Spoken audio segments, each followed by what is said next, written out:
Sportsmanlike here on ESPN Radio, ESPN2. We are presented by Progressive Insurance. You can be a part of Unsportsmanlike Nation on the Dr. Pepper call-in line at 888-ESPN. That's 888-729-3776. ESPN Nation, presented by Dr. Pepper. It's not college football season without the delicious taste of an ice cold Dr. Pepper.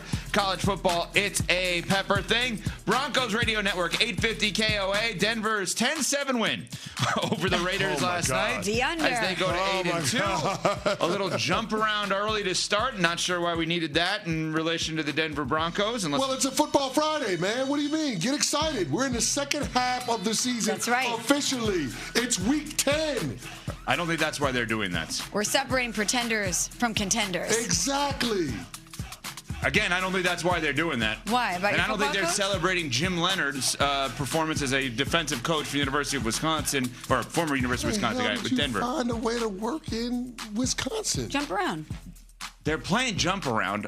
This is to be clear, this is not jump around. It's a version of jump But around. it's not like This the is Wisconsin jumping one. by, Anyway. Pitbull and Lil Jon. Get it right. Okay. Mr. 305. Mr. Worldwide. Broncos, Raiders. That was something last night. That was a game. 10-7. That was Terrible. on our It was more entertaining watching my dad and I put together the baby strollers than it was watching that football not game. easy. Did you Not succeed? easy, by the way. I'm Get ready. I'm sitting there with my dad, and of course it comes with this thick instruction manual Yep. on how to put it together. And Smalls, of course, in typical man fashion, we had no interest in looking at that manual. Oh my God. But when it comes Huge to mistake. trying to put together baby strollers and car seats, I don't know why it took my dad and I hours to be able to do this. And I had a revelatory moment when I said, we build houses as a side gig. We can literally build houses, but we can't figure out how to put together baby strollers and car seats. How is that possible? But that's what the manual's for. That's what the instructions are for. No? We don't have to read a manual to build a house. We know how to do it. Well, that's Well, that's impressive. the point. You know how to do it. You don't know how to do the stroller. Let me tell you something. There was a mini kid kitchen that we got for my kids when we lived in New York City, and like a structure, a little mini structure. It was so difficult. We're like, we can't do this, but this is going to be a good toy for them. We're going to hire someone. We hired a handyman from the building separately to do this. 3 hours later, he figured it out. Yeah. A guy that's a professional in this. The kid stuff is impossible to figure out. And here's the crazy part, because my wife insisted that we document it. So I had the little stand set up with my cell phone camera and recording it. And my dad looks at me, I looked at him, and he's like, yeah, I'm going to stop the video. Because we don't want to be embarrassed in front of my wife and my son when he gets here on how difficult it was for us to be able to put this together. You got 2 college graduates, and between us, over 110 years of life experience, and we can't figure out how to put together 2 strollers and a car seat. Okay, well, if you two couldn't figure it out, I'm toast. There's no chance I could ever figure it out. It took us over 2 hours to do it. But you did it. We did it. We got it done, but it took us over 2 hours to figure it out. Now, your wife is in marketing. She understands brands. She understands promotion. When she says to document it, are you saying for the kid, or are you saying for Rob to edit for the show? No. Which we would love. I mean, I know your wife. She's thinking big branding, ideas, etc. You know what? We were thinking documenting it for our son. But you send it to Rob? I don't hate the idea of potentially bringing it to the Unsportsmanlike social media channels. I just have to get approval from the boss. Wait, this is like dad combine stuff, though. Exactly. Like you're going through the combine right now. We want to see your skill set. How was the not building good. process? Yeah, undrafted free agent. Exactly. Trust me, 1,000%. I'm 12 years in and I'm an undrafted free agent. I can't even build out to be a Mr. Irrelevant at this point. My God. Wow, that game felt irrelevant last night. I hate to say that, It was but bad. a win's a win. I get it. Broncos improved to 8-2. They win 10-7. It was not an exciting football game. Bo Nix, 16-28, 150, a touchdown, 2 picks, a block punt. It was a big play for the Denver Broncos. They win by 3 points. The Raiders are now 2-7. Stats and Evcomation came up with something this I'm morning. sorry, what? Who did? Stats and Evcomation came up with something this morning.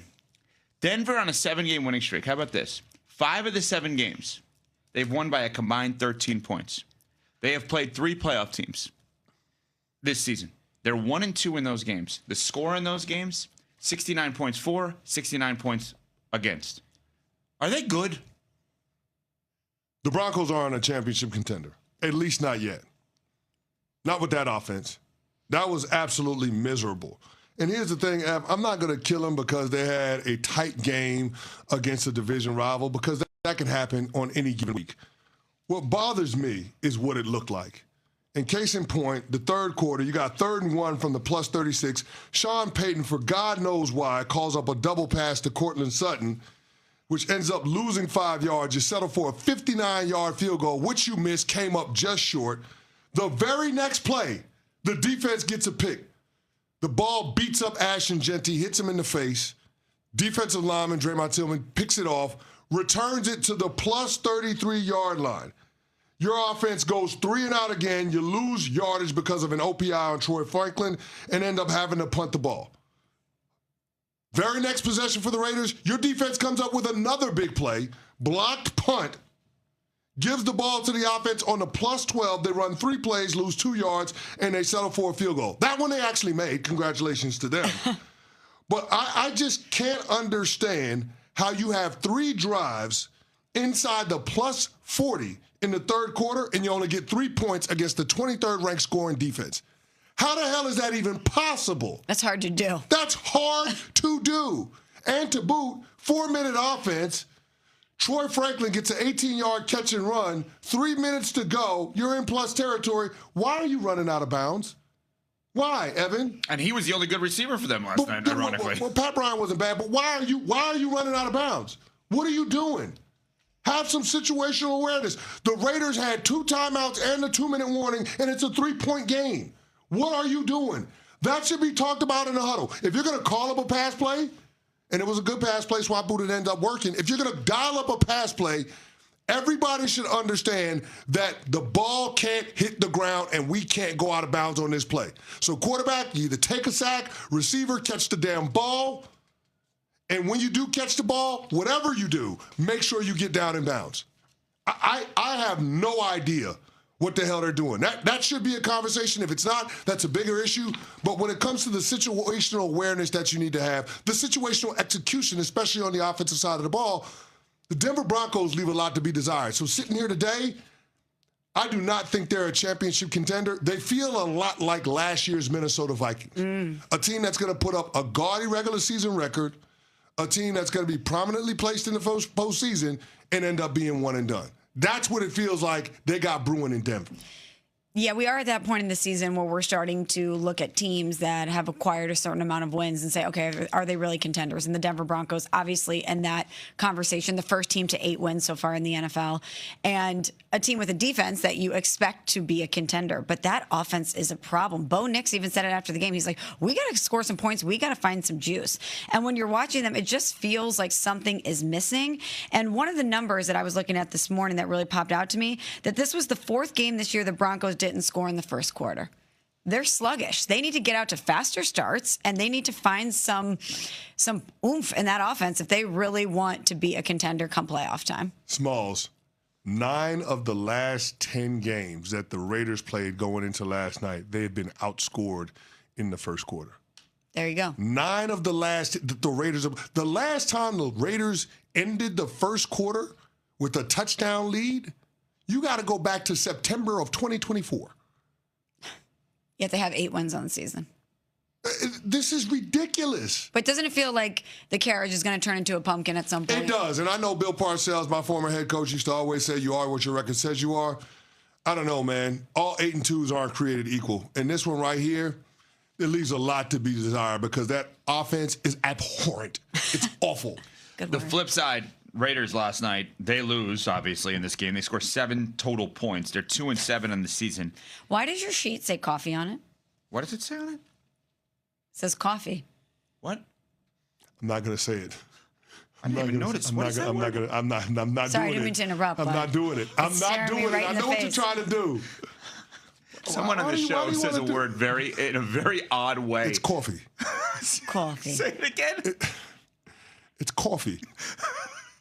I can't help it, man. He's from New York. He likes cannot- the Only with coffee. that I word. cannot help it. He speaks in a way that you would have no idea what state he's from, except for one word. It's we have found the word that makes him a true New Yorker. Anyway, That offense could use some coffee, am I right? so Pete Carroll is 74 years old. It's weird. He's spry, though. He is. Super spry. But it's weird to have the worst season of your career 19 years in at age 74. Like, I was looking this up this morning. It's interesting. So everybody kind of laughs at his time with the Jets, right? Well, he was 1 year, 6-10. That's going to be better win percentage than this year. He had 3 seasons in New England as a head coach. He Yes. never had a losing season there. He just wasn't as good as the people that preceded him, Parcells, and the guy that went after him, and Belichick. Never had a losing season. All right? In Seattle, he lost 10 games one time. He will lose more this season. This will be the worst season of his career. Yikes. At 74 years old, 19 years in. And yeah, as a Brady lover, I'll bring it up. Brady picked Geno, supposedly. Brady was very in on Pete Carroll. They got it wrong. They got it wrong. And he was a part of it. I love him. But he was a part of this. They got it wrong. Is there a lesson here for coaches? Because I know that they're built different, and I know that this is their life. It's all consuming. It's what they do. They can't function without it. But when you see what's happening with Bill Belichick at UNC, you see what's happening with Pete Carroll with the Raiders. You know who's the big winner in this? Nick Saban, who walked away when he did. Got out of there. And is having For now. Unless he comes back. I don't know. I saw that video of them singing happy birthday to him, and he seems like he is relaxing and enjoying watching the games. I don't know if Miss Terry going to let him come back. Exactly. And he's doing great things Understood. for us with College Game Day. But to your point, this will in some way color Pete Carroll's overall record and the way that we view him to some degree. Like, of course, he's always going to be a Super Bowl winning coach, and we're going to have a certain amount of reverence for him. But this is part of the story. And you have to wonder if he regrets coming back at all. I don't know if he's going to regret coming back because you never want to miss an opportunity to be a part of the game, even if the results aren't there. I just think that it's clear and obvious the Las Vegas Raiders need to transition into a different direction. And here's the thing. I don't think it means Pete Carroll can no longer be a part of the Las Vegas Raiders. I agree with that. I just don't think Pete Carroll needs to be the head coach of the Raiders. Have him involved in the coaching search, have him as a senior consultant, put him in the front office, give him a title. But they need to have a fresh voice and somebody that is more of this generation of athletes' flavor when it comes to the ability to communicate and message. Mm-hmm. I think there is something to be said for things getting lost in translation across generations. And that's what we're seeing with Pete Carroll. And quite frankly, that's what I feel like is going on with Bill Belichick at UNC. Coming up, the Chargers and the Steelers.